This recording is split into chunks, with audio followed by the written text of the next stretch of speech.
अऊज़ु बिल्लाहि मिनश शैतानिर लईनिर रजीम। बिस्मिल्लाहिर रहमानिर रहीम।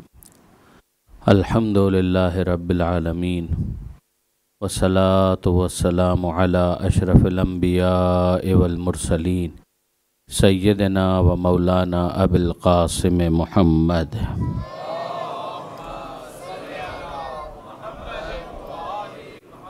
व अहले बैतिहि तय्यबीन अत्ताहिरीन अल-मासूमीन अल-मज़लूमीन अल-मुंतजबीन अल-मुंतखबीन अल-मयामीन ला सिय्यमा अल-इमाम अल-मुंतज़र वल हुज्जत अस्सानी अशर अल्लज़ीना अज़हबल्लाहु अन्हुमुर रिज्स व तहहरहुम तत्हीरा।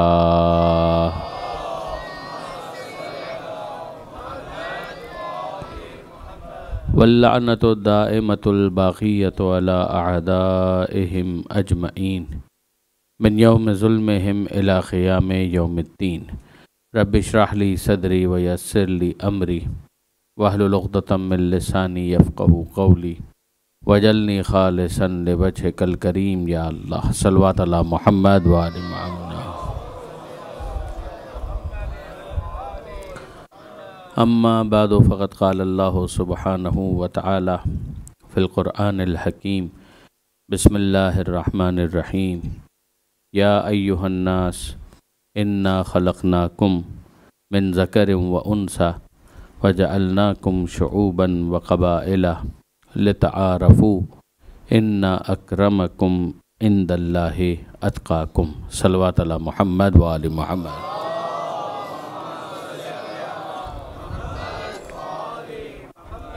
ब्रदरान अज़ीज़ व ख़ारान मोहतरम, कल की गुफ्तगू से अपनी बात को मुत्तसिल करते हुए आज के ये अख्तितामी कंक्लूडिंग अराइज़ हैं कि जो पेश करना मकसूद है। मुसलसल आपने इस आयत को समाअत फरमाया जो सूरह हुजरात की आप कह सकते हैं कि मरकज़ी आयत है कि जिसमें परवरदिगार आलम ने तमाम इंसानों को मुखातब करते हुए ये इरशाद फरमाया कि ऐ इंसानों, हमने तुमको एक मर्द और एक औरत से पैदा किया। ये तख्लीक का पूरा जो फिनोमेना है, प्रोसीजर है, ये हमारा कायम करदा है और हमने तुमको मुख्तलिफ़ कबीलों और मुख्तलिफ़ ट्राइब्स के अंदर, कम्युनिटीज़ में, बरादरियों में हमने रखा। मगर इसका पर्पज़ और ऑब्जेक्टिव क्या था कि लितआरफ़ू, तुम आपस में एक दूसरे के साथ मुतारिफ़ हो सको, जो निस्बतें हैं उन निस्बतों के ज़रिए से इंट्रोड्यूस कर सको। फिर ज़ाहिर है कि जिनसे तुम्हारी क़राबत है, कि जिनसे तुम्हारी रिश्तेदारियाँ हैं, जिस कौम से तुम ताल्लुक़ रखते हो, अगर कभी तुम चैरिटी वर्क करना चाहोगे तो बट नेचुरल तुम उनको तरजीह दोगे। इसमें भी इस्लाम को कोई एतराज़ नहीं है, जिस पर हम बात कर चुके। मगर उसूली बात यह है कि तुम्हारी कौम, तुम्हारे कबीले वाला तुम्हारी इनायतों का मुस्तहक़ तो हो सकता है, फ़जीलतों का मयार नहीं बन सकता। ये नहीं हो सकता कि बद किरदार हो, बदकार हो, शराबी हो, फासिक हो, फाजिर हो, झूठा हो, चोर हो, डाकू हो, और इसके मुकाबले में एक दूसरा शख्स है कि जो दूसरे कबीले का है मगर यह है कि नेक है, परहेज़गार है, बाकिरदार है, बाअखलाक़ है, मुरव्वत का मुज़ाहरा करता है। तो इस वजह से कि वो दूसरे कबीले का है तो इन तमाम औसाफ़ हमीदा के बावजूद वो काबिल मज़म्मत ठहरे, और तुम्हारे कबीले का एक फ़र्द है तो तमाम तर औसाफ़ कबी के बावजूद वो काबिल तारीफ़ ठहरे। ये असबियत है, ये वो चीज़ है कि जिसको तासुब कहा जाता है और इस्लाम इसको पसंद नहीं करता। इंसान का मैलान क़ल्बी होना इस बुनियाद के ऊपर कि ये मेरे घर का एक फ़र्द है और मैं चाहता हूँ कि किसी तरीके से इसकी बेहतरी हो जाए, ये तो बहुत अच्छा है। आप कारोबार करवाना चाहते हैं तो अपने किसी रिश्तेदार को तरजीह दीजिए, ये तो आपका हक़ है। लेकिन ये कि अगर कभी फ़जीलतों के मयार की बुनियाद पर यह तय करना हो कि कौन साहिब फ़जीलत है तो उसमें असबियत की और तासुब की कोई गुंजाइश नहीं है। अगर वो साहिब ईमान है तो ईमान की वजह से यकीनन वो साहिब फ़जीलत बन जाएगा। अगर वो साहिब तक़वा है तो तक़वा की वजह से वो यकीनन साहिब फ़जीलत बन जाएगा। अगर वो जरी है, दिलेर है, बहादुर है, मैदान जंग के अंदर जब मौका आए तो बढ़ बढ़ कर हमला करने वाला है, तो ज़ाहिर है कि साहिब अलम होने की वजह से वो काबिल तारीफ़ करार पाएगा। अगर वो साहिब इल्म है तो साहिब कलम होने की वजह से वो काबिल तारीफ़ करार पाएगा। हम हमेशा यही कहते रहे कि हमने किसी रिश्तेदारियों की बुनियाद पर आले मोहम्मद को साहिब फ़जीलत नहीं माना। हमने हमेशा फ़जीलत के मायारात को पेश नज़र रखते हुए उनको साहिब फ़जीलत माना। हमारे पास ये असबियत नहीं है। पैगंबर अकरम ने जो उनका तारुफ़ करवाया है तो तारुफ़ में फ़ज़ाइल का ज़िक्र किया है। यानी मुझे फिर याद आए हज़रत अल्लामा सैयद अली नक़ी साहब, वो फरमाया करते थे, यानी जिसको मैं अपने अल्फाज में कह रहा हूँ, मतलब उनका है, जुमला मेरा है। वो फरमाया करते थे खुलासतन कि अगर कोई सिर्फ़ और सिर्फ रिश्तेदार होने की बिना पर, औलाद होने की बिना पर अगर इजहार मोहब्बत करना चाहे तो सर पर हाथ रखा जा सकता है, गाल थपथपाए जा सकते हैं, सीने से लगाया जा सकता है। ये बेटी होने की वजह से हो सकता है, ये नवासा होने की वजह से हो सकता है कि चूँकि वो नवासा है, चूँकि वो बेटी है, लिहाजा उसके सर पर हाथ रख दिया जाए, उसके गाल थपथपाए जाए। ये हो सकता है कि उसको सीने से लगाया जाए। ये सब कुछ तो हो सकता है औलाद होने की वजह से। लेकिन आप इंसाफ से मुझे बताइए, अगर बेटी आ रही है तो कौन बाप अपनी जगह से खड़ा होता है? ये अपनी जगह से बुलंद होना सिर्फ इस वजह से हो ही नहीं सकता कि ये बेटी है। वरना आप इंसाफ से मुझे बताइए कि अगर पैगंबर अकरम का ये अमल है और बेशक है और शाह-सित्ता के अंदर मौजूद है, तो फिर सुन्नत रसूल ये करार पाए कि जब कभी बेटी आए तो हर बाप सुन्नत रसूल करार देकर अपनी बेटी के इस्तकबाल के लिए अपनी जगह से खड़ा हो जाए। लेकिन आपको कहीं ये नहीं मिलेगा। तो क्यों नहीं मिलेगा? सब इस बात को जानते हैं कि जनाब आली ये सिर्फ बेटी के एहतराम में बाप खड़ा नहीं हो रहा था, ये साहिब इस्मत के एहतराम में साहिब रिसालत खड़े हो रहे हैं। दुरूद भेजिएगा मोहम्मद वाले मोहम्मद पर।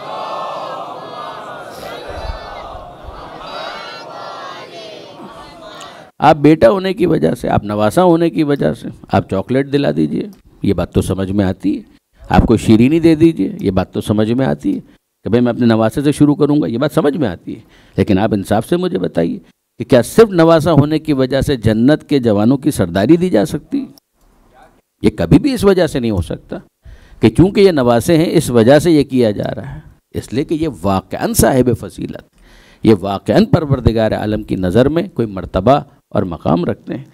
इसी तरीके से आप गौर फरमाइए कि दामाद है तो दामाद की दिलजोई के लिए तो बहुत कुछ किया जा सकता है, लेकिन क्या दामाद की दिलजोई के लिए ये कहा जाएगा कि इसकी एक ज़रबत का वज़न इतना ज़्यादा है कि सकलैन की इबादतें मिलकर इसका मुकाबला नहीं कर सकता? ये सिर्फ दामाद होने की वजह से कहा जा रहा? नहीं बरादरान अजीज़, ये सिर्फ दामाद होने की वजह से नहीं कहा जा रहा। और फिर इंसाफ से मुझे बताइए कि क्या सिर्फ चचाजाद भाई होने की वजह से या दामाद होने की वजह से अलम भी दिया जा रहा है? अलम देते हुए पैगंबर अकरम ने क्या कहा कि कल मैं अलम उसको दूंगा जो मेरा रिश्तेदार होगा। पैगंबर अकरम ने यह कहा कि कल मैं अलम उसको दूंगा कि जो मुझसे कोई खून का रिश्ता रखता होगा। क्या ये कहा पैगंबर अकरम ने कि उसको मैं अलम दूंगा कि जिसके बाप का मुझ पर बड़ा एहसान होगा? नहीं, पैगंबर अकरम ये कह ही नहीं रहे। पैगंबर अकरम अलम देते हुए न रिश्तेदारी का हवाला दे रहे हैं, न पैगंबर अकरम चचाजाद भाई होने का हवाला दे रहे हैं, न दामाद होने का हवाला दे रहे हैं। पैगंबर अकरम कहते हैं कि अपने गरेबानों में मुंह डालकर देखो और फिर उसके बाद मेरे ऐलान पर तवज्जो करो। मैं अलम उसको दूंगा जो रजुल होगा, कर्रार होगा, गैर फर्रार होगा, अल्लाह और रसूल से मोहब्बत रखता होगा, अल्लाह और रसूल उससे मोहब्बत करते होंगे। दुरूद भेजिए मोहम्मद वाले मोहम्मद।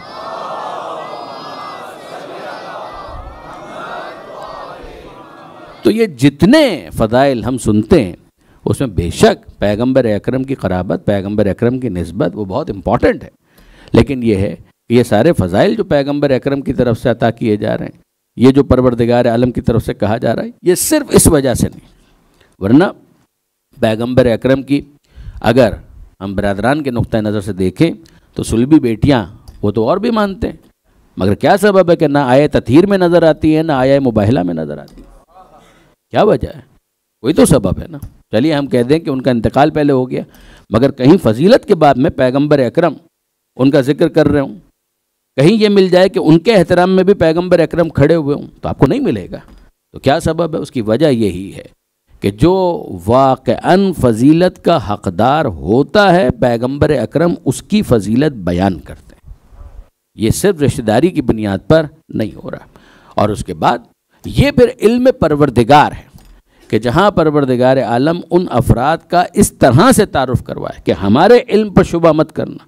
हम तुमको बताते हैं कि इन्नल्लाह अस्तफ़ा आदमा व नूहन व आला इब्राहीमा व आला इमराना अलल आलमीन, कि यकीनन अल्लाह ने चुन लिया, आदम को चुन लिया, नूह को चुन लिया।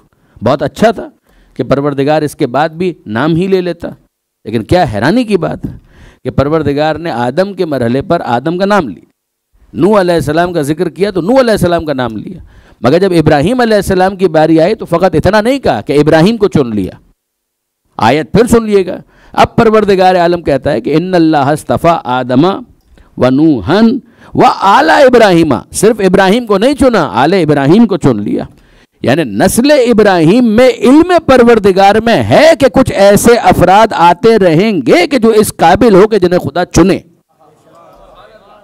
ये सिर्फ नस्ल में होने की वजह से नहीं, ये इल्म परवरदिगार में कि इस नस्ल के अंदर ऐसे अफराद आते रहेंगे कि जो इस काबिल हों कि जिन्हें परवरदिगार आलम मुंतखब करें।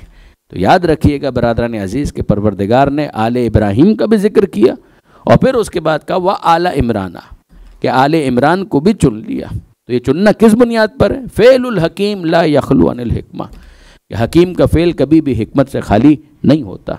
वो जानता है कि वो फ़ेल कब अंजाम देना चाहिए, कैसे अंजाम देना चाहिए, कितना अंजाम देना चाहिए।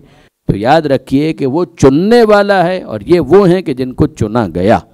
जो मंजिल इस्तिफ़ा पर होता है उसी को मुस्तफ़ा कहा जाता है, जो मंजिल इर्तिज़ा पर होता है उसी को मुर्तज़ा कहा जाता है, जो मंजिल इज्तिबा पर होता है उसी को मुजतबा कहा जाता है, और जो मंजिल इस्तिशहाद पर होता है उसी को सैयदुश शुहदा कहा जाता है। दुरूद भेजिएगा मोहम्मद व आले मोहम्मद।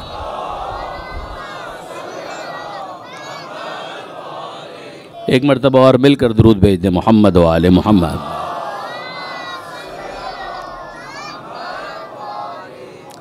तो ये जो परवरदिगार आलम ने लफ्ज़ इस्तेमाल किया कि इन्नल्लाह अस्तफ़ा, खुदा ने चुन लिया, इस्तिफ़ा किया, बुलंद किया, ये परवरदिगार के चुनीदा बंदे हैं।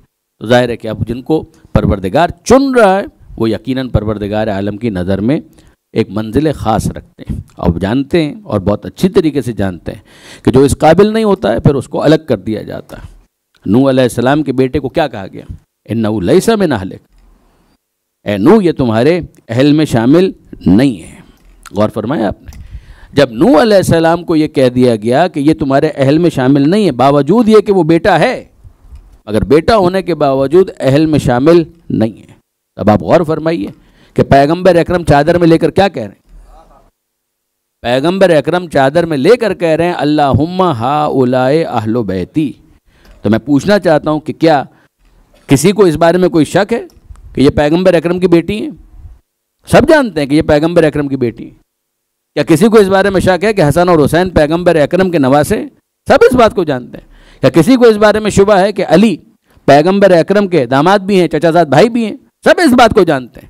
तो फिर पैगंबर अकरम का चादर में लेकर ये कहना क्या मतलब है? अल्लाहुम्मा हाउलाए अहलो बैती, ए परवरदिगार ये हैं मेरे अहले बैत। तो मत भूलिएगा बरादरान अजीज़ कि ये आयत ततहीर अगर आप लोकेशन के एतबार से देखेंगे तो सूरह अहज़ाब में 33वां सूरा कुरान मजीद का 33rd चैप्टर और 33rd वर्स, यानी सूरा भी 33वां और आयत भी 33। इसीलिए मोमिनीन को इसका एड्रेस याद रखना, इसका हवाला याद रखना तो बहुत आसान है। सूरा भी 33वां और आयत भी 33वीं, यानी 33, 3 और 3, और फिर उसके बाद 3 और 3, तो 3 और 3 6, और फिर 3 और 3 6, और 6 और 6 12, और 12 के मानने वाले आप हैं। तो ये याद रखना तो कभी मुश्किल हो ही नहीं सकता। दुरूद भेजिए मोहम्मद व आले मोहम्मद।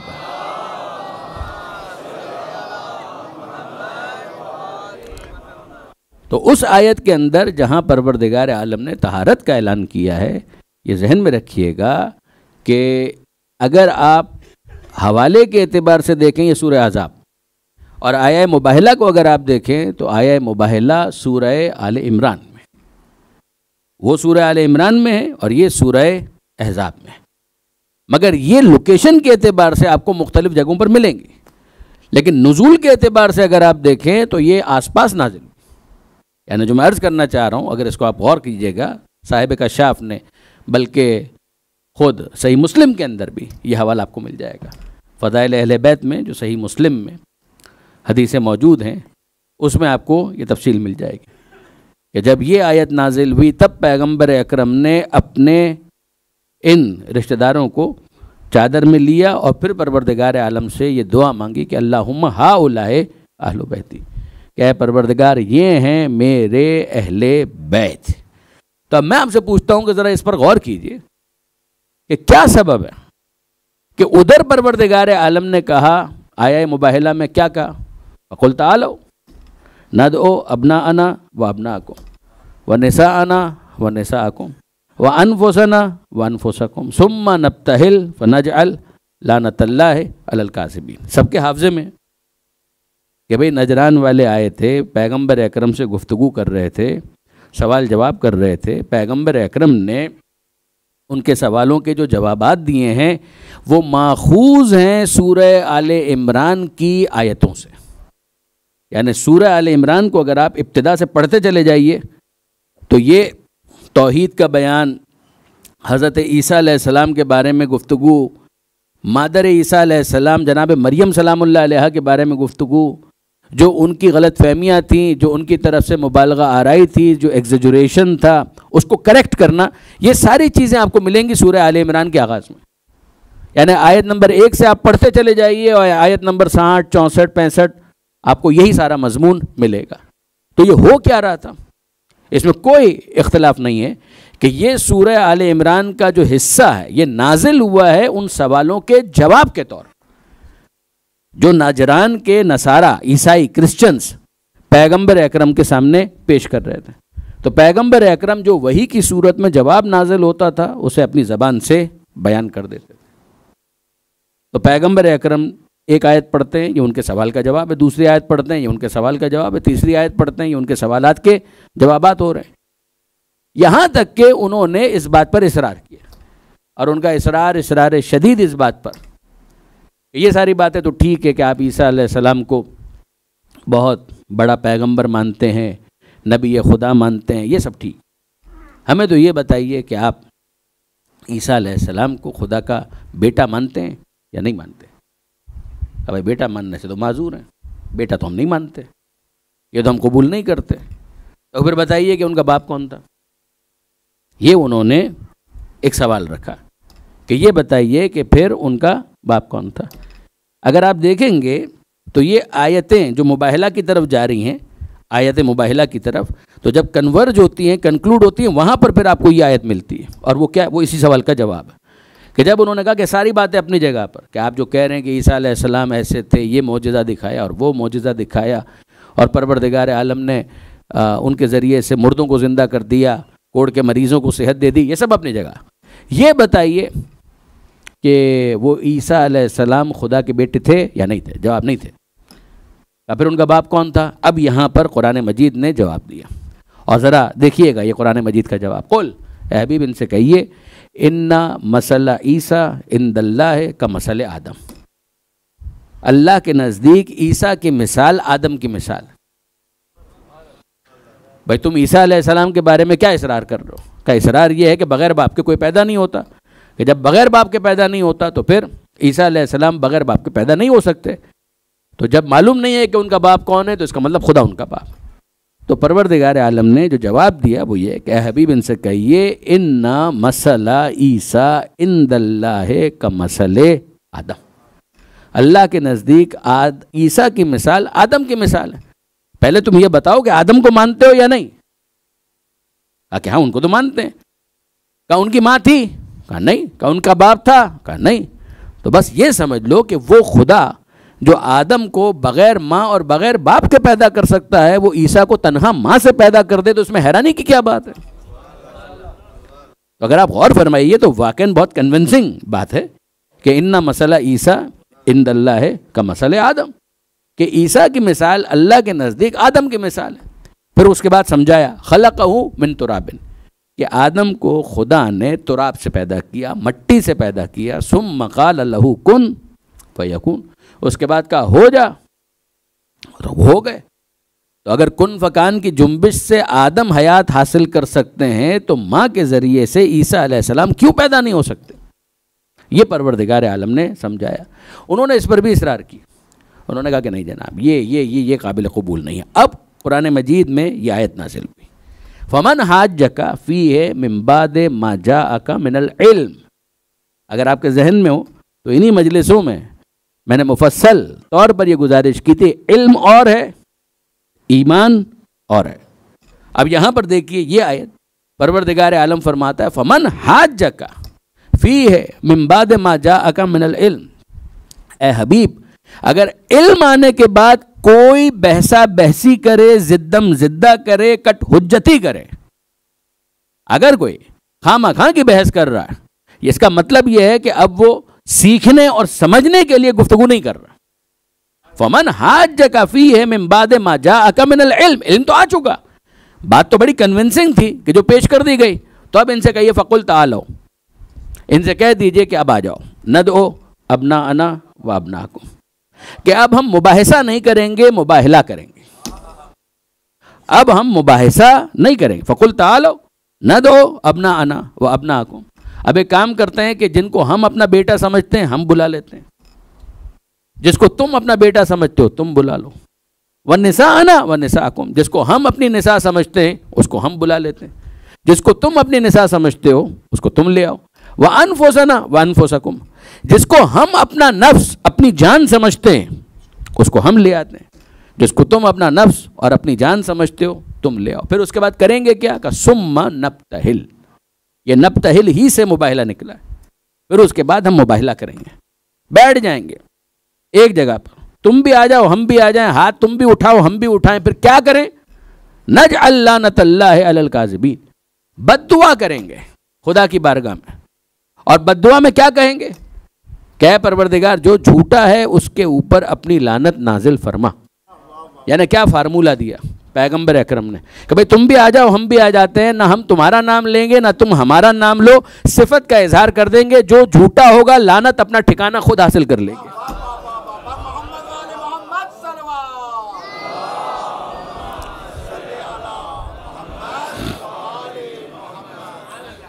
सुम्मा नब्तहिल व नजअल लानतल्लाहि अलल काज़िबीन, हम भी मुबाहिला करें तुम भी मुबाहिला करो, तुम आ जाओ। मुबाहिला कहते ही दो तरफा है, यानी अरबी के एतबार से बाब मुफ़ाइला से, और बाब मुफ़ाइला होता ही उस वक्त है कि जब इस तरफ से भी कुछ हो और उस तरफ से भी कुछ हो। तो मुबाहिला के अंदर क्या कहेंगे, नब्तहिल, हम सब मिलकर वो काम करेंगे कि जिसके अंदर खुदा से लौ लगाएंगे, हाथों को बुलंद करेंगे, दुआ मांगेंगे। वो दुआ खैर की नहीं होगी, बद्दुआ होगी। उस बद्दुआ के अंदर हम क्या कहेंगे, हम ये कहेंगे कि ऐ परवरदिगार जो भी झूठा है उसके ऊपर तू अपनी लानत को नाजिल फरमा। पैगंबर अकरम ने कुरान मजीद की इस आयत की रोशनी में ये ऐलान तो कर दिया। अब उसके बाद पैगंबर अकरम के लिए ज़रूरी हो गया कि तायुन करें कि अबना अना कौन है, निसा अना कौन है, अनफुसना कौन है। देखिए गुफ्तगू जहन में रखिएगा, वो आयत और ये आयत आगे पीछे नाजिल हो रही है। पहले ये आयत जो सूरह आले इमरान में, फिर वो आयत जो आयत तत्हीर है और जो सूरह अहज़ाब के अंदर है। तो अब हुआ ये कि पैगंबर अकरम इस बात को मुतय्यन करने के लिए कि कौन है अबना अना, कौन है निसा अना और कौन है अनफुसना, यानी अलग अलग कहें तो अबना अना, निसा अना, अनफुसना, और मिलाकर कहें तो अहले बैत।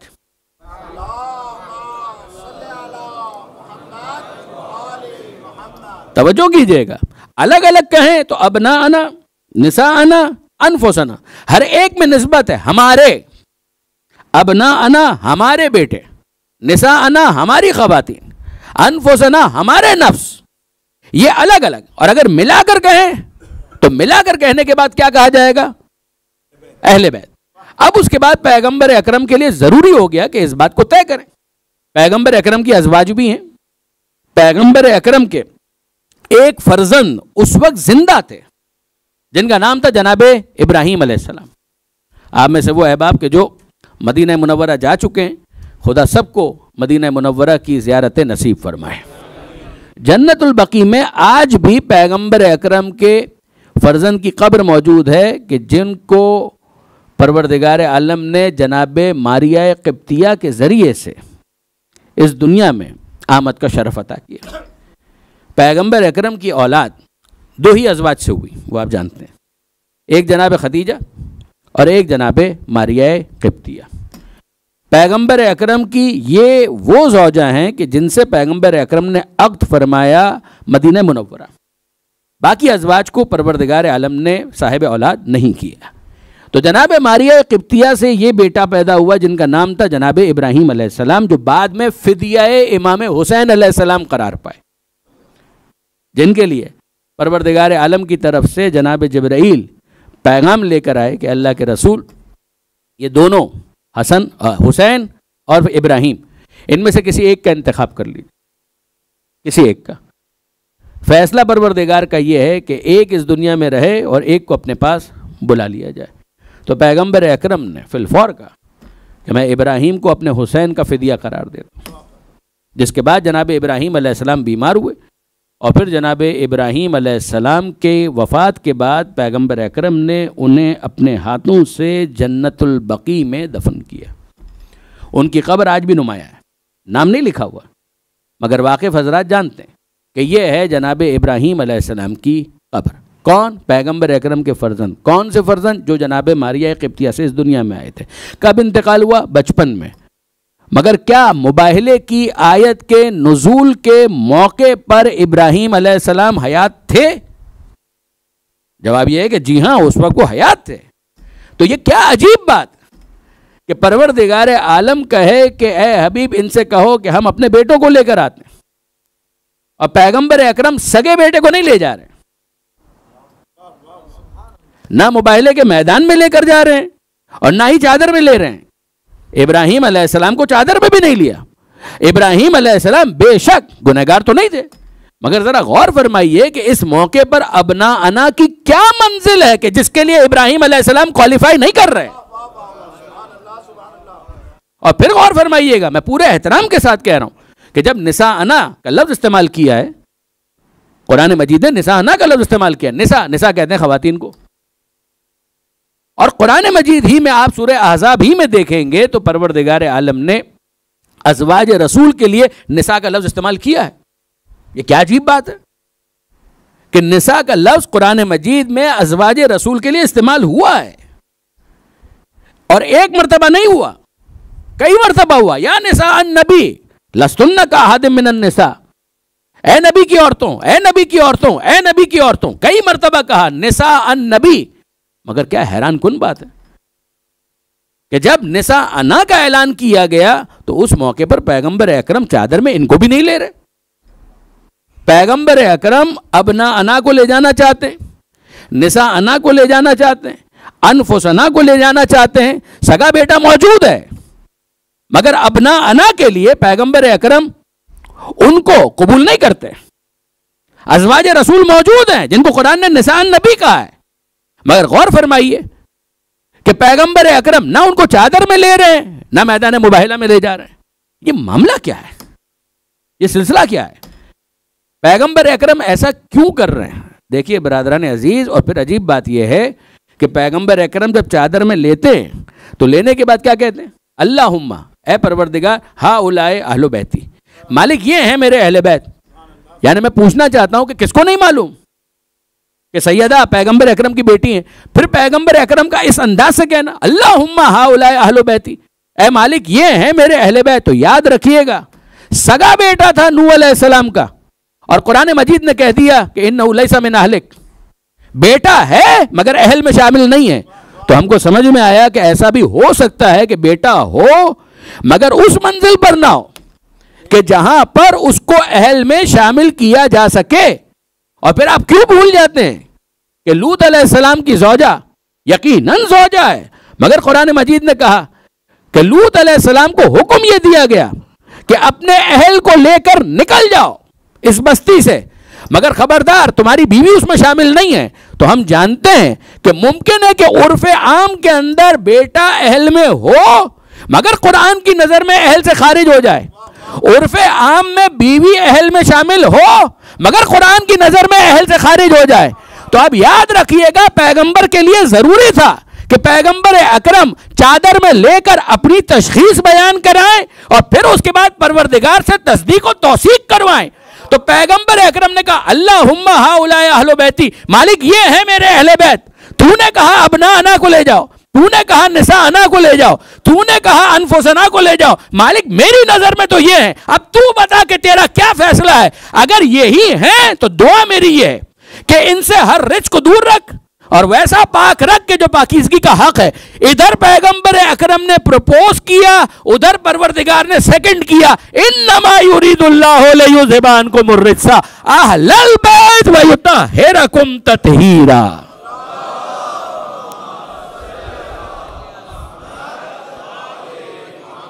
आपने गौर फरमाया बरादरान अजीज कि ये कितनी हैरान कुन बात है कि अब ना अना यानी इब्राहिम अलैहिस्सलाम गुनहगार नहीं है, नूह अलैहिस्सलाम का बेटा गुनहगार था, नूह अलैहिस्सलाम का बेटा गुनहगार था।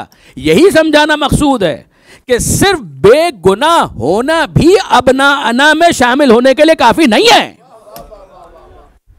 सिर्फ बेगुनाह होना भी अबना अना की मंजिल पर शामिल होने के लिए काफी नहीं है।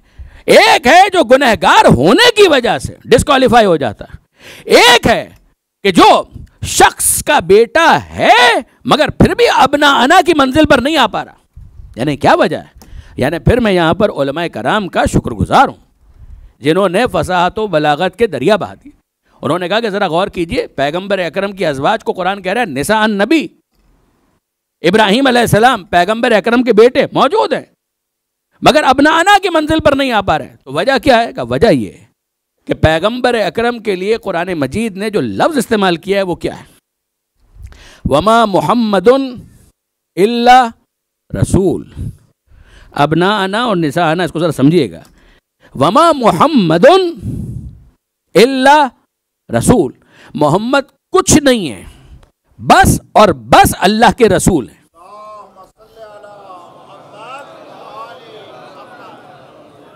देखिए, अगर यकीन जानिए कि मुझे इत्मीनान होता ना, मैं बुजुर्गान की बात नहीं कर रहा, मैं अपने नौजवान दोस्तों की बात कर रहा हूँ, कि अगर मुझे इत्मीनान होता ना कि ये बात मुंतकिल हो गई तो मैं आपको ना रोकता।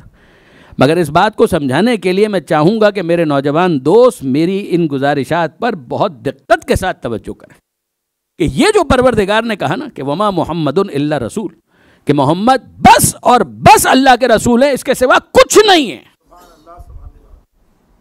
यानी अब मैं आपसे पूछता हूँ, रिसालत ओहदा है या नहीं? रिसालत तो ओहदा है। आप में से बहुत सारे ऐसे होंगे कि जिनके पास कोई ना कोई ओहदा होगा। आप में से बाज़ डॉक्टर होंगे, आप में से बाज़ इंजीनियर होंगे, आप में से बाज़ वकला होंगे, ऐसा होगा। बहुत से अफराद साहिब मनसब होंगे। तो एक बात मुझे बताइए कि अगर आप डॉक्टर हैं तो अगर डॉक्टर ना होते तो आप होते या नहीं होते? कुछ अर्ज करना चाह रहा हूं कि अगर आप डॉक्टर ना होते तो भी आप होते या नहीं होते? जो इंजीनियर हैं, अगर वो इंजीनियर ना होते तो भी वो होते या ना होते? आप अगर इंजीनियर ना भी होते तो आप तो होते। अगर आप वकील ना होते तब भी आप होते। इसका मतलब ये है कि आप और हैं, आपका ओहदा और है। गौर कीजिएगा, यानी हम में से जितने भी हैं ना, हम सब का मामला ये है कि हम और हैं, हमारा ओहदा और है। ओहदे को किसी ने दे दिया, सर्टिफाई कर दिया, तो उस सनद के बाद हम साहिब मनसब हो गए, ओहदेदार हो गए। और अगर वो सर्टिफिकेट कैंसिल कर दिया जाए तो हम ओहदेदार नहीं रहेंगे। तो आपने गौर फरमाया, हमारा मामला ये है कि डॉक्टर हैं मगर डॉक्टर ना भी होते तो हम होते। आप इंजीनियर हैं, अगर इंजीनियर ना भी होते तो आप होते। मगर ये अजीब ऐलान है कुरान मजीद का, वमा मुहम्मदुन इल्ला रसूल, मोहम्मद कुछ नहीं है, बस और बस अल्लाह के रसूल हैं। यानी क्या अजीब बात है कि ज़ात की नफ़ी है, सिफत का इस्बात है, शख्स की नफ़ी है, शख्सियत का इस्बात है। और जब ये मामला है तो अब मैं आपसे पूछता हूं, मुबाहिला था किस बात पर? मुबाहिला था पैगंबर अकरम की शख्सियत पर। और जब शख्सियत पर मुबाहिला हो रहा है तो याद रखिएगा, सुलभी बेटा घर में जाएगा, बैठेगा, शख्सियत का बेटा मैदान में जाएगा।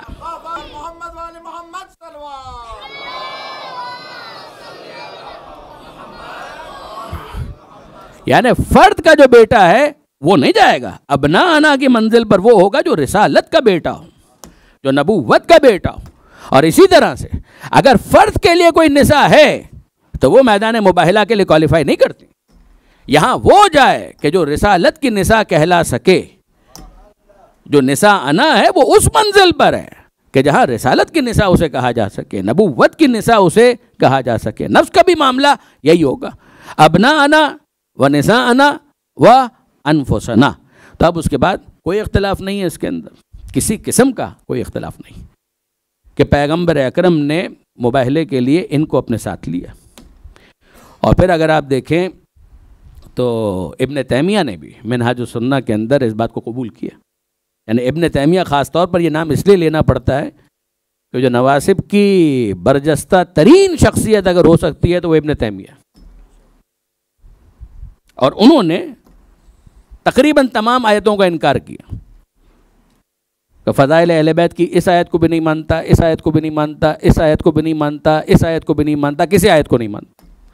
मगर जब आए मुबाहला पर आए तो उन्होंने लिखा कि हाँ इस आयत को मैं कबूल करता हूँ। तो मुझे वजह नहीं मालूम, लेकिन इतना समझ में आता है कि झूठों पर लानत का मसला था।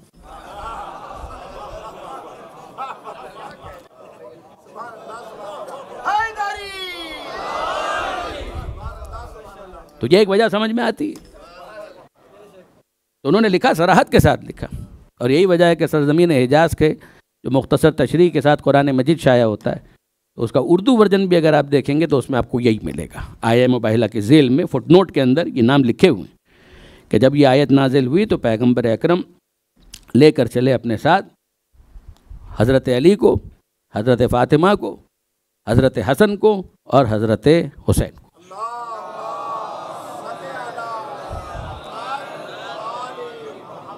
का उनको पैगंबर अकरम लेकर चले, और जब उनको लेकर चले हैं तो फिर नसारा नजरान ने उनके चेहरों को देखकर मुबाहले से दस्तबरदार होने का ऐलान कर दिया। अच्छा, आप ज़रा सा यहाँ पर रुकिएगा, एक बात बताइए कि पैगंबर अकरम इनको लेकर चले, ये अल्लामा सैयद अली नक़ी साहब का नुक्ता है और बहुत कमाल का नुक्ता है। वो फरमाते हैं कि अच्छा पैगंबर अकरम इनको लेकर चले, अल्फाज मेरे मतलब उनका, कि पैगंबर अकरम इनको लेकर चले, तो इससे पहले क्या नाजिल हो रहा था? आयत ने क्या कहा?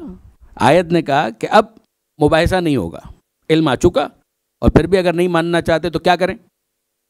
नदओ अबना अना, हम आवाज़ देते हैं अबना अना अपने बेटों को, नदओ पुकारते हैं अपने बेटों को, व निसाअना व निसाअकुम व अनफुसना व अनफुसकुम, तो हम लेकर आते हैं इनको। तो अब आयत नाजिल नहीं होगी, अब आयत नाजिल नहीं होगी। इससे पहले क्या नाजिल हो रहा था? आयत नाजिल हो रही थी, कुरान नाजिल हो रहा था। तो वाक़अन अगर किसी को शर्म आती है तो अब वो ये ना कहे कि किताब काफ़ी है, अब वो ना कहे कि किताब काफ़ी है। क्यों? इसलिए कि इस अमल के ज़रिए से कुरान ने खुद समझा दिया कि जहां कुरान काफ़ी नहीं होता वहां इनको ले जाया जाता है। कुरान बहुत अहम है, कुरान बहुत अहम है, मगर काफ़ी है। अगर काफ़ी है तो मुबाहले के लिए इनको क्यों लेकर जाया जा रहा है? इनको ले जाना इस बात की दलील है कि कुरान काफ़ी नहीं है, वरना पैगंबर अकरम इनको लेकर न जाते। अच्छा, अब उसके बाद पैगंबर अकरम लेकर चले, और जब पैगंबर अकरम लेकर चले तो फिर तरतीब क्या है? जो आयत के अंदर तरतीब है वही पैगंबर अकरम के अमल की तरतीब है। आयत के अंदर था अबना अना, फिर था निसा अना, और फिर उसके बाद अनफुसना। और पैगंबर अकरम इमाम हसन अलैहिस्सलाम की उंगली थामे हुए, इमाम हुसैन अलैहिस्सलाम को गोद में लिए हुए, पीछे जनाब खातून जन्नत, और फिर उनके पीछे अमीरुल मोमिनीन। यानी तरतीब आपने देखी।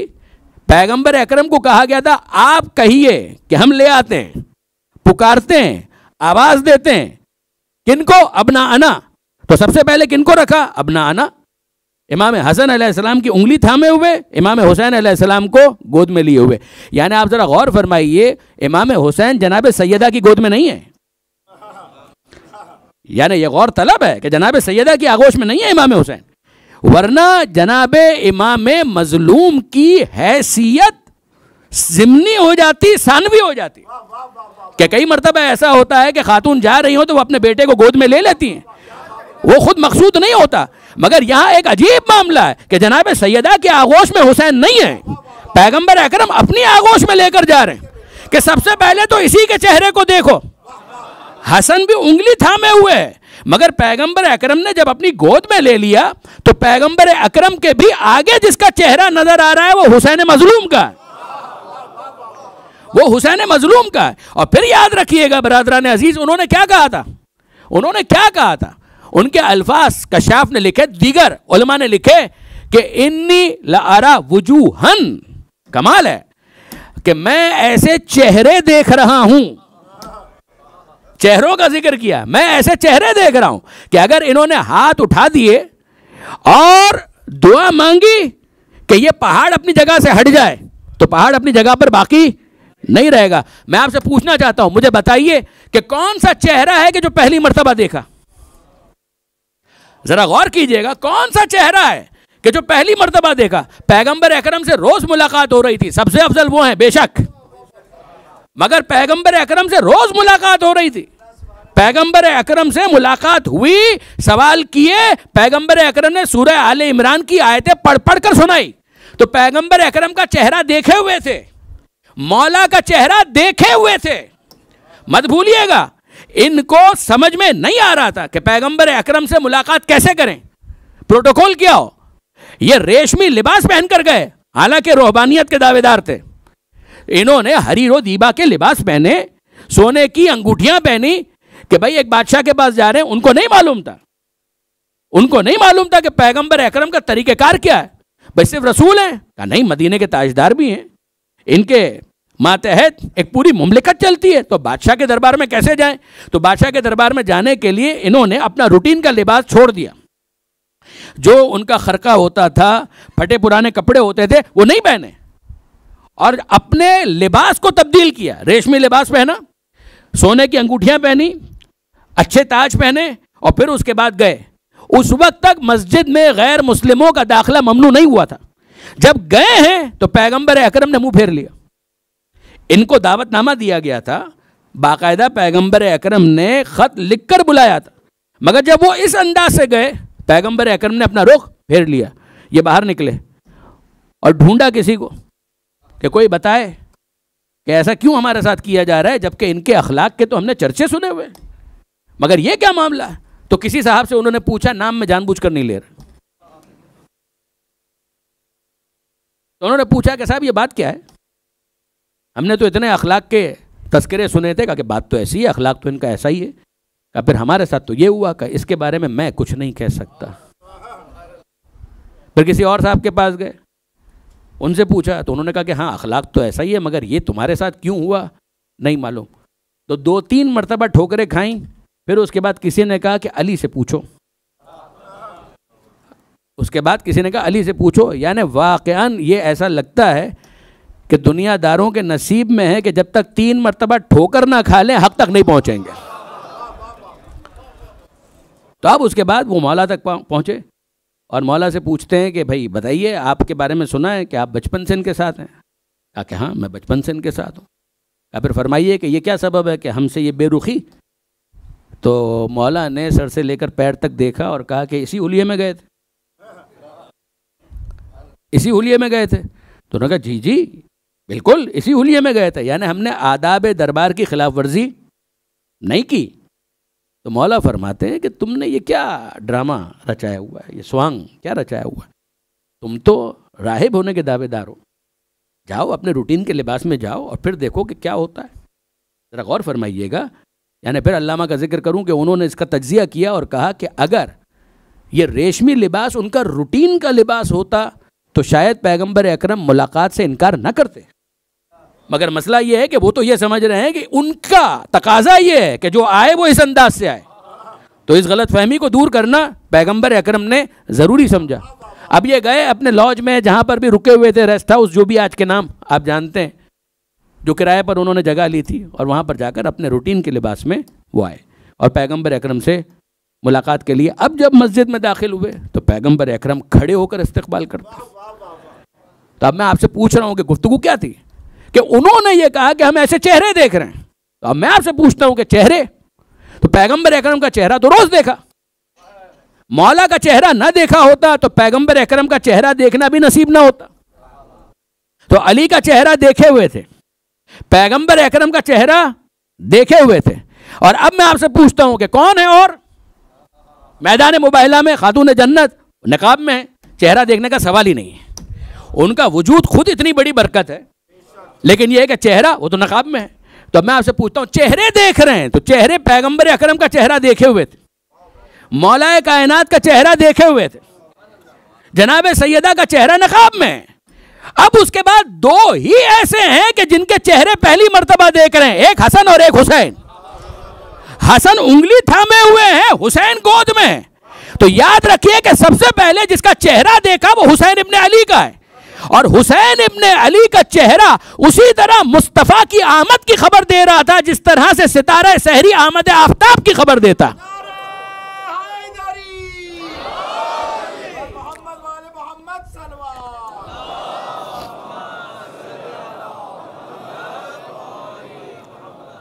आगे आगे हुसैन का चेहरा, और अब वो कह रहे हैं कि नहीं, हम दस्तबरदार होते हैं, हम दस्तबरदार होते हैं, हम इनसे मुबाहला नहीं करेंगे, इसलिए कि अगर इनसे मुबाहला करें तो फिर कोई ईसाई बाकी नहीं बचेगा। अब आप ज़रा गौर फरमाइए, कोई शक नहीं, पैगंबर अकरम अफजल कायनात, उनके बाद ही सब कुछ है, बाद अज़ खुदा बुजुर्ग तुई किस्सा मुख्तसर। मगर याद रखिएगा कि ये असर होता है कि जब सब मिलकर आ जाएं तो असर और नुमाया होता है। यानी मैं इसलिए कह रहा हूं कि जब चादर में भी लिया था तो हदीस किस्सा के अंदर हम क्या अल्फाज पढ़ते हैं, जनाब सैयदा जनाब जाबिर इब्न अब्दुल्लाह अंसारी जो रिवायत करते हैं उसमें क्या है, हसन आए, हुसैन आए, मौला आए, फिर आखिर में जनाब सैयदा, और फिर जब चादर में सबको ले लिया तो पैगंबर अकरम ने क्या कहा, लम्मक तमलना, लम्मश तमाना नहीं, लम्मश तमाना का मतलब होता है जब हम जमा हो गए चादर में, वहां ये लफ्ज नहीं है, लम्मश तमाना नहीं, लम्मक तमलना, जब हम चादर में मुकम्मल हो गए। मुकम्मल हो गए का मतलब क्या है कि हमें अलग अलग कभी समझना ही नहीं, हम सब जब एक जगह आ गए तो मुकम्मल हो गए। और इसी को दूसरे अंदाज से कहा, अंता मिन्नी वाना मिनका, तू मुझसे है मैं तुझसे हूं, लाहमोहुम लाहमी व दमोहुम दमी, इनका गोश्त मेरा गोश्त, इनका खून मेरा खून। आपने गौर फरमाया बरादरान अज़ीज़, लम्मक तमलना। अब यहां पर कहा इन्नी लारा वजूहन, हम ऐसे चेहरे देख रहे हैं, अगर ये हाथ उठा दें तो कोई एक ईसाई रूए अर्ज पर बाकी नहीं बचेगा। तो वो मुबाहला से दस्तबरदार हो गए। अब यहाँ पर मैं एक और सवाल अपने नौजवान दोस्तों के लिए रखता हूँ कि एक बात मुझे बताइए कि पैगंबर अकरम हुक्म खुदा के मातहत अबना अना का मिज़दाक बनाकर किन को ले गए, इमाम हसन और इमाम हुसैन को। निसा अना का मिज़दाक बनाकर किसको ले गए, खातूने जन्नत को। अनफुसना का मिज़दाक बनाकर किसको ले गए, मौलाए कायनात को। ऐसा ही है ना बरादरान अजीज़। तो मुबाहला तो उन्होंने किया नहीं, वो मुबाहले के लिए आखिर में दस्तबरदार हो जाते हैं मुबाहले से। तो ये बताइए कि अबना अना तो ये हैं, अबना अकुम कौन, निसा अना तो ये हैं, निसा अकुम कौन, अनफुसना तो ये हैं, अनफुसकुम कौन। अल्लामा रशीद तुराबी अल्लाह मकामहू का बहुत ही खूबसूरत तबसरा है ये। वो फरमाते हैं कि यहाँ अगर वो मुबाहला करते तो पता चल जाता कि भाई अबना अना तो ये हैं हसन और हुसैन, मगर अबना अकुम कौन, वो तो जाहिर ही नहीं हुआ। निसा अना सैयदा आलम, निसा अकुम कौन, अगर मुबाहला करते तो पता चल जाता। मगर जब मुबाहला से दस्तबरदार हो गए तो ये मामला सीगाए राज में रह गया कि अबना अकुम कौन, अनफुसना तो अली हैं, अनफुसकुम कौन, ये मामला राज में रह गया। अगर मुबाहला करते तो पेश करते कि भाई ये हैं आपके अबना आना, ये हैं हमारे, ये हैं आपके निसा आना, ये हैं हमारे, ये हैं आपके अनफुसना, ये हैं हमारे। मगर जब वो मुबाहला से दस्तबरदार हो गए तो ये मामला राज में रह गया। मगर राज में रह जाए, खूब अक्लमंद थे, बच गए, वरना याद रखिए कि उसके बाद नतीजा क्या होना था, नतीजा क्या होना था। यानी उन्होंने मुबाहला से दस्तबरदारी इख्तियार करके अपने आप को बचा लिया, और यह भी नहीं पता चला कि अबना अकुम कौन, निसा अकुम कौन, अनफुसकुम कौन। मगर हमको यह समझ में आ गया कि जो इनके मुकाबले पर आ जाए वो अबना अकुम है।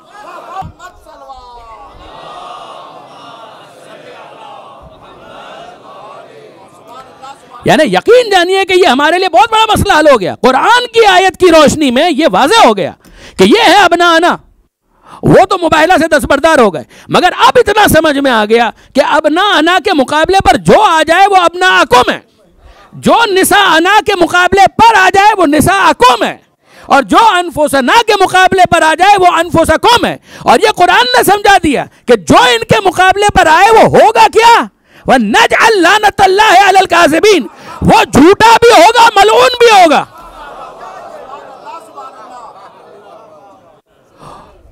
नजअल लानतल्लाहि अलल काज़िबीन, वो झूठा भी होगा और वो मलऊन भी होगा। तो अब बरादरान अजीज, हमको भी नाम लेने की जरूरत नहीं है, मगर इतना हमको समझ में आ गया कि जो इनके सामने आता जाए, अब वो हिजरी कोई सा भी सन हो, वो हिजरी का कोई सा भी सन हो, मगर इतना समझ में आ गया कि अगर कोई कभी किसी मौके पर इनके मुकाबले पर आ जाए तो याद रखना वो मलऊन भी होगा, गाजिब भी होगा। और इसमें जेंडर का फर्क नहीं है, जेंडर का फर्क नहीं। अबना अकुम भी, निसा अकुम भी, अनफुसकुम भी। दुरूद भेजे मोहम्मद व आले मोहम्मद।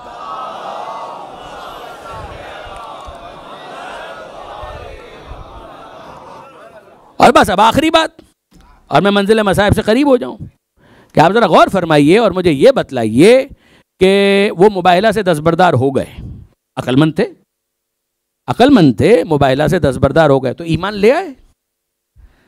अब होना तो ये चाहिए ना कि जब एक इंसान यहां तक कह रहा है कि जनाब हम मुबाहिला नहीं करेंगे, इतनी मारिफत तो हमें आ गई कि चेहरे ऐसे हैं कि अगर हाथ उठा दें तो दुआ कबूल है, हम हलाक हो जाएंगे तो हलाक नहीं होना चाहते, लिहाजा मुबाहिला नहीं करेंगे। तो हमने तवक्को की कि ये सारे के सारे आएंगे, पैगंबर अकरम के हाथों को बोसा देंगे और कहेंगे ला इलाहा इल्लल्लाह मुहम्मदुर रसूलुल्लाह। मगर क्या ऐसा हुआ? नहीं बरादरान अजीज, ऐसा कुछ भी नहीं हुआ। मुबाहिला से दस्तबरदार हुए, मोमिन नहीं बने। इल्म और है, ईमान और है, इल्म और है, ईमान और, दस्तबरदार हो गए। उन्होंने कहा हम जिजिया देंगे, हम एक खास टैक्स दे देंगे, आप हमें प्रोटेक्ट कीजिए, लेकिन बहरहाल हम मुसलमान नहीं होना चाहते। तो बरादरान अजीज जान तो चुके थे कि ये अल्लाह के रसूल हैं, फिर भी ईमान की मंजिल पर नहीं आए। तो याद रखिएगा, जानना और है, मानना और है। जानना और है, मानना और। जानने का ताल्लुक इल्म के साथ, जानने का ताल्लुक दिमाग के साथ है, अक्ल के साथ है, मगर ईमान का ताल्लुक कल्ब के साथ है, रूह के साथ है, नफ्स के साथ। जानना और है, मानना और है। अगर वो इस मौके पर कबूल कर लें और मान लें तो जाहिर है कि उन्हें बहुत सारे मनासिब से दस्तबरदार होना पड़ेगा, और ये हिम्मत हर एक में नहीं होती। तो अब बरादरान अजीज, हमारे लिए तो एक बहुत बड़ा मसला हल हो गया। वो क्या? इसका मतलब यह है कि पूरी तरह जान चुके थे, आंखों से देख चुके थे, ज़बान से इजहार कर रहे थे, ऐलान कर रहे थे हम मुबाहिला नहीं करेंगे, हम ऐसे चेहरे देख रहे हैं। इतना तो उन्होंने कह दिया, तो देख लिया था, जवाब जी हाँ, कह दिया था, जवाब जी हाँ, मगर फिर भी मोमिन नहीं थे, जवाब जी हाँ। तो हमको समझ में आया कि कई मर्तबा ऐसा होता है कि जानने के बावजूद भी इनकार कर दिया जाता है, और इस्लाम की ये पॉलिसी नहीं है कि तौहीद के लिए मजबूर किया जाए या रिसालत के लिए मजबूर किया जाए। तो बरादरान अजीज, जो तौहीद के लिए मजबूर नहीं करता, रिसालत के लिए मजबूर नहीं करता, वो विलायत के लिए भी मजबूर नहीं करता। अब अगर कोई कहे कि कैसे हो सकता है कि भरे मजमे में पैगंबर अकरम ने हाथों पर बुलंद करके कहा हो मन कुंतो मौला हो फहाजा अलीयुन मौला, देख भी लिया, सुन भी लिया, फिर क्यों ना मानते? यकीनन मान लेते।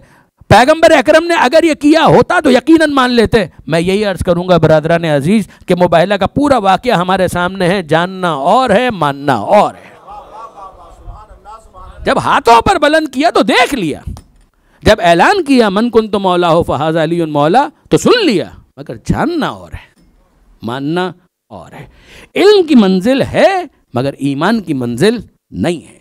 इब्लीस को खूब मालूम था कि आदम कौन है, मगर फिर भी उसके बावजूद वो ईमान नहीं लाया, वो कबूल नहीं करता। तो जानना और है, मानना और है, और जो जानने के बाद मानते हैं वही साहिबाने ईमान कहलाते हैं। मंजिल मसाहिब पर देखिए, ये मुबाहिला का मैदान के जहाँ पैगंबर अकरम कुछ लोगों को लेकर आए, अबना अना की मंजिल पर, निसा अना की मंजिल पर, अनफुसना की मंजिल पर, और मुझे तो ऐसा लगता है कि करबला के मैदान में भी हुसैन इसी तरह से लेकर आए। कुछ हैं जो अबना अना की मंजिल पर, अली अकबर को आप क्या कहेंगे, अली असगर को आप क्या कहेंगे। कुछ हैं जो निसाना की मंजिल पर हैं, जनाब ज़ैनब को आप क्या कहेंगे। कुछ हैं जो अनफुसना की मंजिल पर हैं, अब्बास अलमदार को आप क्या कहेंगे। ये हैं वो कि जो हुसैन की निस्बत से अपना अना निसा अना और अनफुसना की मंजिल पर, और कुछ ऐसे हैं कि जो जनाब ज़ैनब की निस्बत से अपना अना की मंजिल पर है। वो अनो मोहम्मद है। मेरा दिल ये चाह रहा है कि आज शहज़ादी ज़ैनब को उनके बेटों का पुरसा पेश किया जाए। सफ़र का महीना, जनाब ज़ैनब, जनाब सकीना, शाम, दमिश्क, सैयद सज्जाद, ये वो तस्करे हैं कि जिनसे मंजिल मसाइब में मदद ली जाती है। मेरा दिल चाहता है कि जनाब अनो मोहम्मद का पुरसा जनाब ज़ैनब को पेश किया जाए। जनाब ज़ैनब के शौहर का नाम है अब्दुल्ला इब्न जाफ़र तैयार।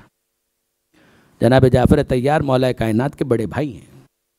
जनाब जाफ़र तैयार के फ़र्जंद जनाब अब्दुल्ला, यानी मौला कायनात के भतीजे भी हैं और दामाद भी हैं। इमाम मज़लूम के बहनोई भी हैं और फर्स्ट कज़न भी हैं।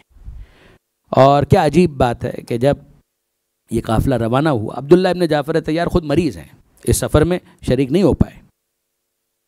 और जब इमाम मज़लूम रवाना हुए तो मक्का पहुँचे 3 शाबान को, और फिर 8 ज़िलहज्जा को जब मक्का से रवाना हुए, तो मक्का से रवाना होते हुए जैसे ही हरम की हुदूद से बाहर आए, आप में से वो अहबाब के जो मक्का गए हैं वो जानते हैं कि हरम की हुदूद ख़ास एक हद के जिसके बाद अहकाम ख़ास जो हैं वो ख़त्म हो जाते हैं।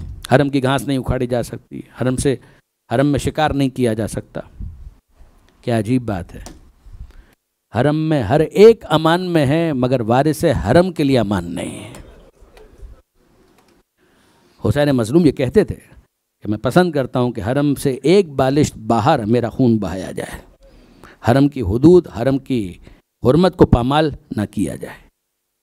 तो जब इमाम मज़लूम मस्जिद तनईम से कुछ आगे, जहाँ पर हरम की हुदूद ख़त्म होती है, थोड़ा आगे चले गए, तो कहा कि अब्बास ज़रा काफ़िले को रोक दो, मुझे किसी का इंतज़ार है।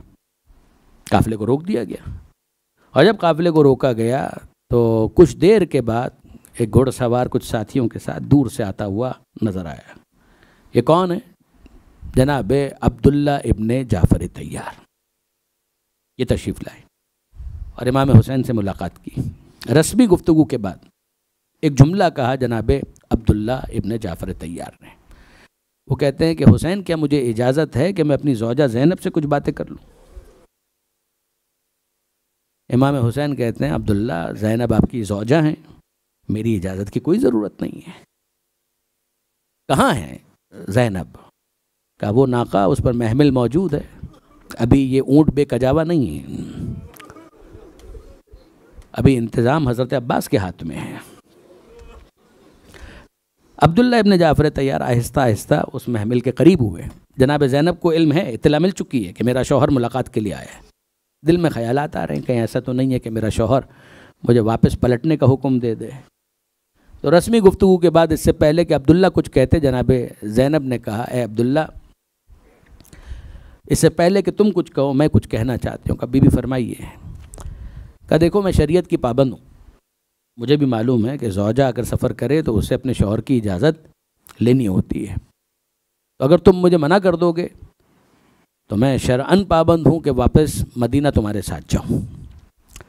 मगर अब्दुल्ला, इंसाफ से बताओ, हुसैन से जुदा होने के बाद ये बहन जिंदा रह पाएगी?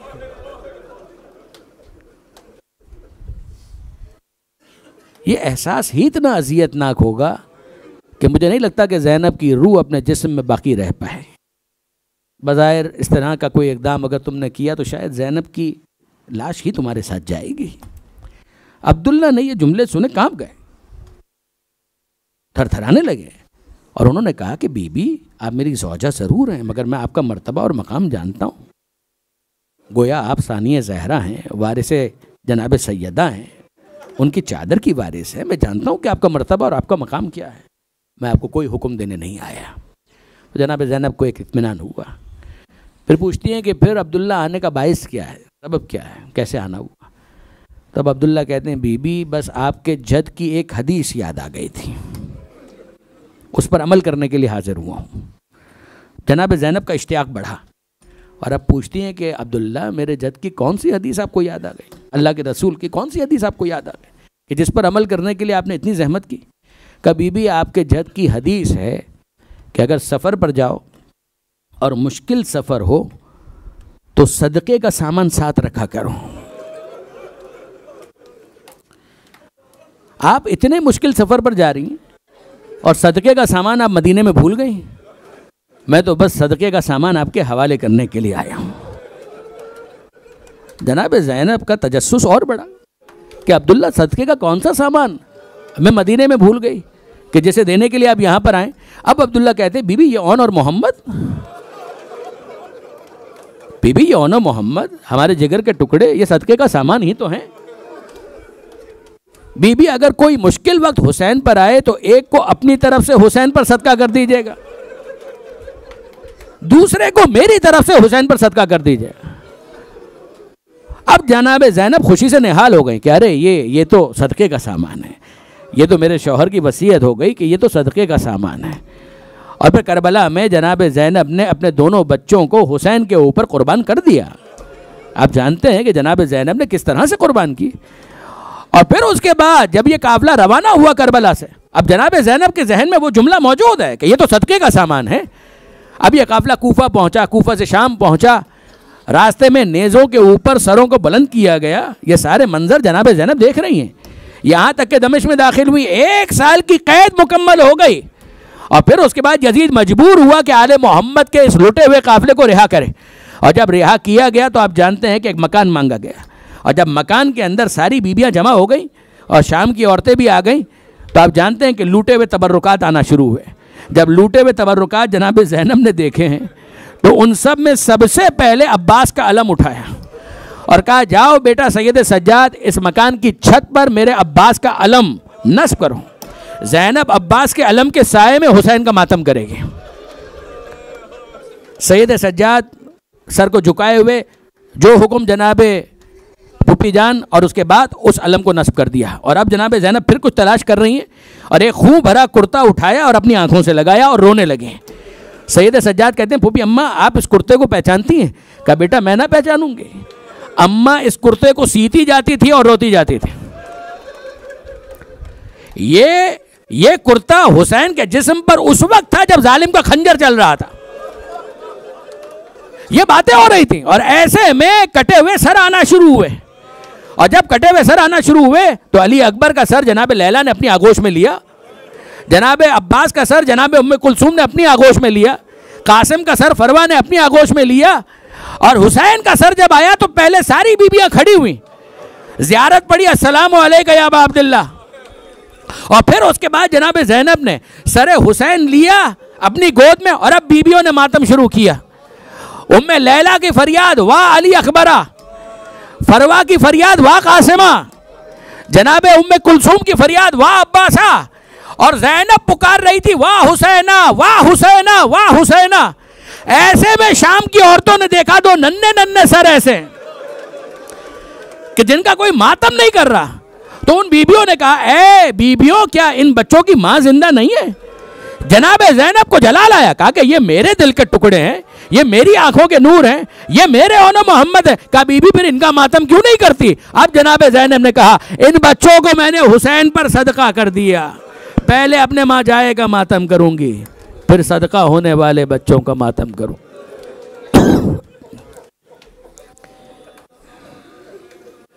अल्लाह लानतुल्लाह अला ज़ालिमीन व सयअलमुल्लज़ीन ज़लमू अय्या मुनक़लबिन यनक़लिबून। बारिला इस कलील तवस्सुल को अपनी बारगाह में कबूल फरमा। बारिला इन आंसुओं को जनाब सैयदा के रुमाल में जगह अता फरमा। मालिक बानियान मुंतज़मीन हाज़रीन की तौफ़ीक़ात में इजाफ़ा फरमा। मालिक मजलिस में शरीक तमाम मोमिनीन की दुआओं को मुस्तजाब फरमा। बीमारों को शिफा अता फरमा। बेरोज़गारों को रिज़्क़ हलाल अता फरमा। मालिक जो बरसरे रोज़गार हैं बरकत अता फरमा। जो बे औलाद हैं उन्हें औलाद सालेह अता फरमा। जो साहिबान औलाद हैं तरबियत की तौफ़ीक़ अता फरमा। ए परवरदिगार तुझे वास्ता मोहम्मद व आले मोहम्मद का, जो अपनी औलाद के रिश्तों के लिए परेशान हैं उन्हें बेहतरीन रिश्ते अता फरमा। मालिक जिन घरों में नाचाकी है नाराज़ी है, अली और ज़हरा के मुक़द्दस घराने का वास्ता, उन घरों की नाराज़ी को उल्फ़त और मोहब्बत से तब्दील फरमा। मालिक जो बच्चे जो नौजवान मुख्तलिफ़ इम्तिहानात में मसरूफ़ हैं उन्हें कामयाबी और कामरानी अता फरमा। जो हज व ज़ियारात के मुतमन्नी हैं उन्हें हज व ज़ियारात के शरफ़ से मुशर्रफ़ फरमा। ए परवरदिगार तुझे वास्ता मोहम्मद वाले मोहम्मद का, अज़ादारी अज़ादारों अज़ाखानों की हिफाजत फरमा, उलमाए कराम मराज इज़ाम की हिफाजत फरमा, मालिक ज़माने के इमाम के ज़हूर में ताजील फरमा, हमें उनके आवान व अंसार में शुमार फरमा। ये मौका है बरदरान अज़ीज़ के मैं आप सबका शुक्रिया अदा करूँ, आपकी समातों के लिए, आपके वक्त के लिए। आप ज़हमत करके तशरीफ़ लाए, मैं आपका शुक्रगुज़ार हूँ। इंतज़ामिया के भी शुक्रगुज़ार हूँ कि जिनके तवस्सुत से, वसीले से आप लोगों की मोमिनीन की ज़ियारत नसीब हुई। कल से इंशाअल्लाह जनाब हुज्जतुल इस्लाम वल मुस्लिमीन मौलाना साजिद वकील नजफ़ी साहब खिताब फरमाएंगे, और इंशाअल्लाह पहले भी उनसे इस्तिफ़ादा करते रहें और भरपूर अंदाज से उनसे आप इस्तिफ़ादा फरमाएंगे। तो ये तमाम बातें तो अपनी जगह पर है, और बाद में भी ज़ाहिर है कि उलमाए कराम का एक सिलसिला है कि जिनसे आप इस्तिफ़ादा फरमाएंगे। वाक़ई बहुत खुशी हुई यहाँ पर आकर, ये पूरा इंतज़ाम देख कर और इस सारी चीज़ों को ख़ुद ऑब्ज़र्व करके, मुशाहिदा करके यकीन जानिए कल भी खुशी हुई। परवरदिगार आलम से जनाब सैयदा के सदक़े में आपसे कबूल फरमाए। अब ज़ाहिर है कि ख़ास तौर पर मैं शुक्रगुज़ार हूँ इंतज़ामी एतबार से। यहाँ की इंतज़ामिया का तो मैंने ज़िक्र कर ही दिया, मगर उमूमी तौर पर मन लम यशकुरिल मखलूक लम यशकुरिल खालिक, जो मखलूक का शुक्रिया अदा नहीं करता वो खालिक का शुक्रिया भी अदा नहीं कर सकता। ये हदीस के अल्फाज हैं।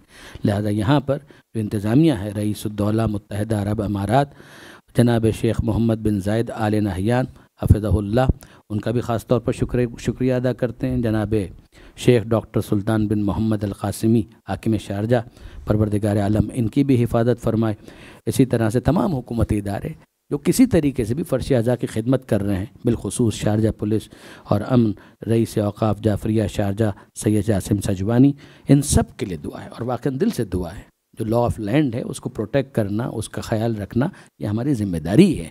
ज़ाहिर है कि हम अपने आप को एक अच्छे शहरी के तौर पर मनवाएं, ये हमारी ज़िम्मेदारियों में से एक ज़िम्मेदारी है। तो इन सब के लिए दुआ है कि परवरदिगार आलम इन सब की मग़फ़िरत फरमाए, जो इनमें से इंतकाल कर गए उनकी मग़फ़िरत फरमाए, और जो इनमें से हयात हैं उनको तूल उम्र के साथ ज़्यादा से ज़्यादा तौफ़ीक़ात अता फ़रमाए। ख़ास तौर पर यहाँ के जो बाबा कौम कहे जाते हैं, बाबा मुत्तहिदा अरब अमारात मरहूम शेख ज़ायद बिन सुल्तान आल नहयान, और उनके दर्जात की बुलंदी के लिए भी हम दुआ गो हैं कि परवरदिगार आलम उनके दर्जात को बुलंद फरमाए, और मुत्तहिदा अरब अमारात में अमन और इत्तेहाद जिस तरह से है और बेहतर अंदाज से हमेशा हमेशा कायम और दायम रहे। परवरदिगार आलम की बारगाह में आप सबके लिए दुआएं, हमें भी अपनी दुआओं में याद रखिएगा। व आखिर दावाना अनिल हम्दुलिल्लाहि रब्बिल आलमीन।